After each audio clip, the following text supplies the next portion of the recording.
past decade has brought big changes for the music industry.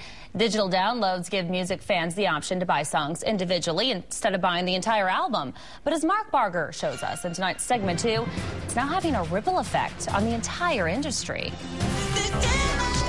For years, Michael Jackson's Thriller, the Eagles' greatest hits have been running 1-2 in all-time album sales. Officially these days, they're tied. The numbers are pretty staggering when you start to get into the high 20 millions. But numbers like that may be a thing of the past. Album sales overall have dropped more than 50% over the past decade. If you go and you ask the typical person how they listen to music, it's on their iPod or it's on their computer, and it's a playlist that they've made, and so it's not an album. Back in December of 2000, 45 million albums sold in 1 week. During 1 week last month, just under 5 million albums sold.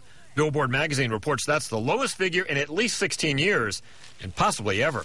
Artists are more and more getting their minds around the fact that the traditional album as an art form may not exist very much longer. Individual songs are now driving the music industry. Nielsen SoundScan reports more than 500 million individual song downloads so far this year. If it turns into a more singles kind of industry, then that's okay too, but I'm glad I was in it when it was more the old model. For artists like Natalie Maines of the Dixie Chicks and Sheryl Crow, the singles business is changing the album business. It's really about, let's get a hit, and if it doesn't happen, let's move on to the next album.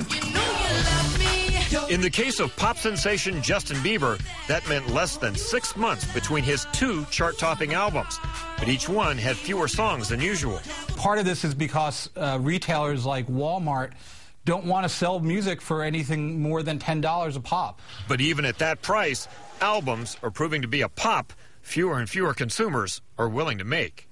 Mark Barger, NBC News.